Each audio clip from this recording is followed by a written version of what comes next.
Hello, everyone. Thank you for coming. My name is Kypros. I'm a partner technology strategist here at Microsoft. We work with partners mainly here in Greece, Cyprus, and Malta. And what we are here to present today is AI. AI is probably something you've heard of. It's one of those things that is coming up in the last couple of years, and it's part of our lives every day. I mean, every time you take your phone out, an AI in the background is analyzing your every move, where you're going through maps, what you are doing in terms of actions, and it's analyzing in order to improve the experience you have with the company. And this is something we want to explore in the Forex industry as well. Looking at this diagram here, what our aim will be is to see how we can go from a traditional Forex company going into providing our users with immersive experiences, and the end goal being an intelligent system which can provide a very good experience for our users, whether that is predictive decisions or any intelligent automation as we're used to it. Applying this to banking or fintech is something that we will see happening more and more within the years to come.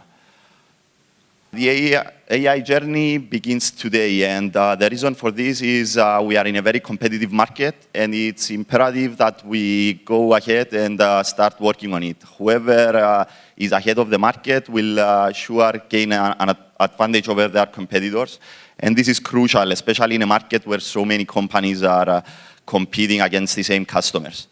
Through this diagram, this is a prediction about the amount of data each user and each device will be generating by 2020. For example, I see you guys are taking pictures right now. All of those are most probably being uploaded to the cloud. Within a couple of years, this will become, so each one of us will be generating almost 2 gigabytes per day. All our devices, our vehicles, our offices, the stadium, even here, tracking could be happening in real time without us knowing. This is imperative because the whole process and starting to integrate AI into our applications, into our existing systems, starts with data. Another thing that I wanted to keep for now is that I've been in the Forex industry for the past couple of years, so before moving into Microsoft. So I know that these companies are actually very data-driven. Data is stored every day, whether you use it afterwards or not. What our users are doing, what the traders are using will become intelligence one day. Even if you're just storing data now, this could be used later on into creating an AI strategy and providing some very useful experiences for our users, providing them with all the necessary tools that they need to both benefit them and benefit our companies as well. Where do we start? I know artificial intelligence sounds scary a lot of times because it's something that we don't know of. We don't know whether it will take over our jobs. We don't know what's going to happen with it. What we believe we will see very soon is the term augmented intelligence to start overruling the artificial intelligence. The reason for that, artificial intelligence is not here to replace us. It's actually here to help us. It's going to start by probably what most of us are engaging today, BI and apps. So we have the data, we are manually analyzing them, we are generating reports, we are trying to understand how our users are behaving, what the audience is, and how we can later on utilize those data with maybe potential customers or even existing customers which are currently being onboarded to our broker. Depending on where you are, some of you might already have some AI practices already. You might choose where to begin. Everything starts with data estate. That's something we need to emphasize on, because if you have the data, you can just plug in your current reporting or take it a step further, go with software as a service with AI, maybe from a different vendor, maybe some accelerators like cognitive services from Microsoft, and start developing some solutions where the end result will be some custom AI that is unique to our organization and unique to our customers.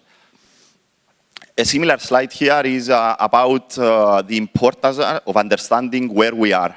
Again, for phases, we see that some companies are in the foundation stages.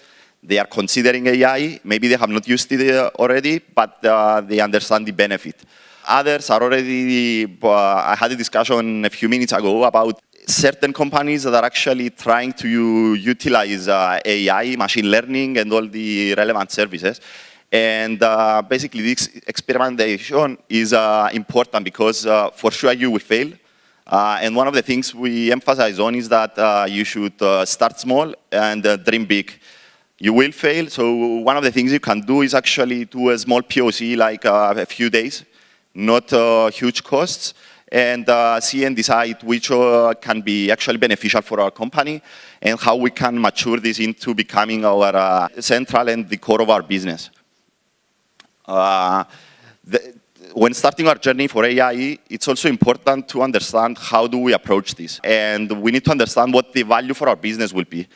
We won't be doing this for the hype of saying that we are an AI-enabled organization. But we need to understand what the KPIs will be for this one, what the benefit of the company will be, and how we can actually utilize this and benefit from it. We need to build a Justice League. This needs to be a team of people. It doesn't have to be huge, but it needs to be people from all over the company, understanding both the business side of things, understanding what data we currently have, and the IT department being able to utilize technologies and see how these will be implemented. As I said, it's good if you do a small POC first, a couple of days, maybe not a huge project where it will take us years to complete, and pick several use cases. So you might say, I want to affect how the onboarding of my clients will be, how reporting can be augmented with artificial intelligence. And with having a couple of examples in place will help us analyze our data, get it into shape where it's useful and can be machine learning can utilize it to build our models. And through this, we will, as I said, set some KPIs. What do we expect out of this project? What tools we can use. There's not a necessity for us to build everything from scratch. Companies like Microsoft have ready-made solutions, which you can see at Cognitive Services. And you don't have to build, let's say, a speech-to-text recognition from scratch. You are a fintech company, you should emphasize on the financial technology and not the underlying services. Allow it to mature. AI is most useful, as I said, based on data. So when we have it implemented, every time a new customer is onboarded, the machine learning utilizes this data, becomes stronger, becomes more intelligent, and is allowing us to have more insights. And while we're already in production, we will see what the benefits of this will be and how it can be improved in the future. Digital transformation is also another buzzword that we're hearing lately in the Forex industry. And in general, fintech, if you think about it, is an evolution of banking, an evolution of trading, of the stock market and all the relevant markets.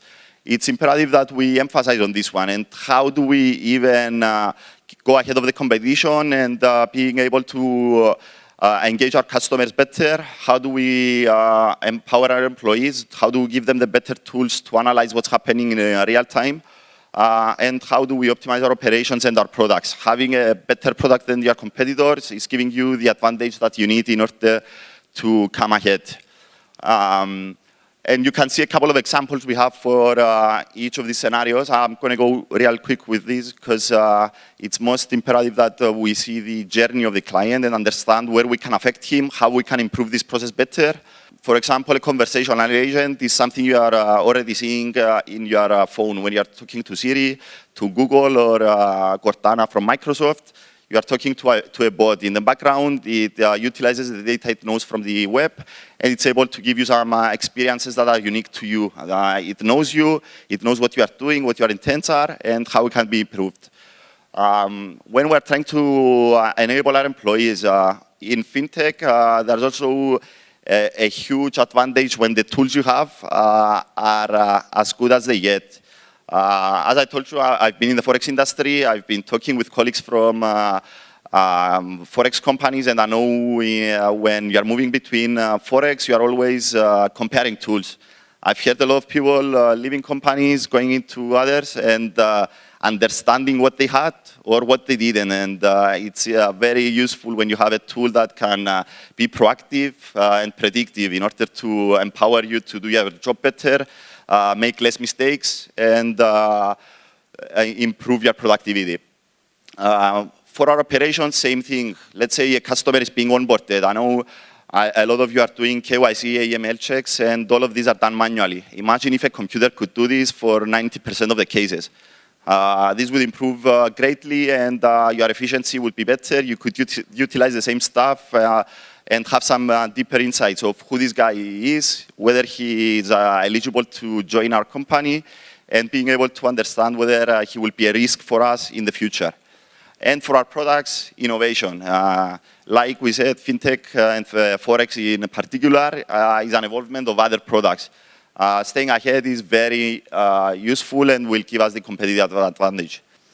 Going into the specific challenges that we're facing in the Forex companies, the end goal will be going from a traditional Fintech to a digital Fintech of the future.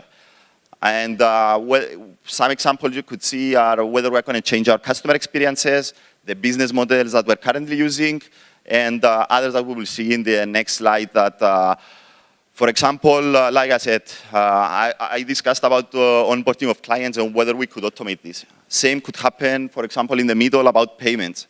Most of the payments could be automated. No need for our accounting department to approve each one. There is a concept of STP, I know, in Forex. This could be further improved and can give us the insights, empowering our employees through teamwork. Whether there's additional action to be needed, we can improve on this one. A transfer broker, here are some examples, and I will start from the left. Culture is very important. Like I said, artificial intelligence sounds scary, and a lot of employees are not understanding the benefits of this one. Although they are using it every day on their phones, when it comes to business, they're scared that this will take their jobs, will make them obsolete, but this is not the case. Understanding that these tools are here to help you, are here to help the business, are here to empower us to be better at what we are doing now. One of the things you should do when starting your AI journey is actually understanding the customer. Let's say we want to build some good experiences for our users. We can see and analyze that it all begins by the customer not knowing which broker they will choose. They will start researching, and then the competitive advantage will allow you to be ahead of the market. During onboarding, know your client checks, AML, all of this could actually be improved by having some AI giving you either the automation or enhancing the information you know about this client. And the list goes on. While the customer is transacting with us, talking with our accounting, for example, when they're doing some financial or trading transactions, all of this can be analyzed based on data. Probably a Forex which is around for 10 years, has millions of customers' data, and through machine learning, this can be improved for the next ones. And the end result is always having a satisfied customer and continuing our business as usual. This slide, I kept it for one reason, trust. I work for a company which is based on trust, and this is important. Clients trust you with their money, and improving the services you have, improving the analytics you have, giving them new products, being able to understand them better, you will gain their trust, and it's going to improve your future business. It's going to keep you in the market, and the fintech world is one that is very useful. You see here a lot of startups that are already using AI. Even if you don't plan to implement them in your own products, looking at what others are already doing in the business is actually very useful. Like we are here today visiting almost 200 booths, speaking with so many people, we are looking at how others are thinking, what products are out there, how we can implement them, and how we can use them. And it all starts with culture. Like I said, it needs to be on a CX level. Unless the management understands that AI is an investment that will bring business, it will maintain business and will allow us to stay in the market longer. We need to understand that data is very important. Focusing on our customers, our end users are what we are here, and understanding the ethics involved. AI should be used for good, should not be used in order to trick our clients. Data is very important, so culture, data-driven culture, and AI capability development. It's very easy to get going. We've been doing bot in a day workshops here in Cyprus, and people who came wondering what is a bot were actually to develop a bot within a day. Just try it out. It's I will have on the last slide some resources you can use, and you will see on your own that it's not so hard. Here is an example that we would like to see. So this is an intelligent assistant actually for the expo. Imagine we all registered through some form. How better would it be if a bot could actually talk with us? So it would greet us and understand our questions. Here, the customer is asking where the expo will be. So he's just asking for information. He is not already in the registration page. So it says the expo is held here at Palais des Sports again. And the bot is asking the user to understand when the expo is starting. So the expo is underway. Immediately, the bot engages the user. So it tries to understand that the intent of the user is to register with us. And it's already starting by asking, do you care to join us? So immediately we go into the registration. This potential lead that is just asking when the expo will be is already converted into a registration, and probably it's going to be among us. So just asking your name, what's your name? It's asking the user which company we're at. So from a Forex broker, it's able to utilize this information, drill into our CRM or some promotional we have. So some guys were actually paying to be here. Forex brokers and their employees are entitled to some free attendance to this event. So immediately, the user doesn't care about whether others are paying. He cares about his own personalized information. And you can see that by not allowing the user to, basically by providing him with some options. So do you want to complete your registration now? And we're giving him some options. So we are guiding him to complete this registration straight away. We can use cognitive services, so probably you've already spoken to Cortana, Siri, and all those. So speech-to-text and natural language processing is available to you straight away. And then we see some other insights. So at the end, we see that we are asking for some comments from the user, which can be later utilized in our machine learning. So for next year's event, we can see what the clients were thinking. We can ask for, analyze the sentiment of the user. So we completed the registration, and the user wants a hotel as well. So they're traveling from abroad, and we can either integrate this into our bot or just hand it off to an agent. Immediately, you can interact with the user, and this will be able to understand, and as I said, improve day by day. So if a question is not available now, you will see it, implement it today, and it will be available for the next customer that comes. It starts today, like I said. Probably you guys are considering, you like some examples, you have your own use cases. You know your business better than we do. What we provide is just the tools to build this, to make the integration easier, and to help you throughout your journey of building this. The approach we have in Microsoft involves either using some analytics that you're already doing using big data, or some deep learning algorithms which are a bit harder to implement. They require specialists, data scientists tools. But one of the things, because I come from a technical background, that I would like you to actually check out are the cognitive services and the bot framework. These are easy to implement, and you can actually get going and plug them into your existing applications within the day, or either consider some solutions from our partners or guys that you see here, which are here at the down at the booth as well, and see how can AI improve your lives. So thank you very much for coming. You can join the links on the bottom for Microsoft.com AI and Microsoft.com cognitive services, or join us down at booth 141 to discuss your individual business needs and see how we can help you, and we can partner up to deliver some products and some actual business value through AI. Thank you very much.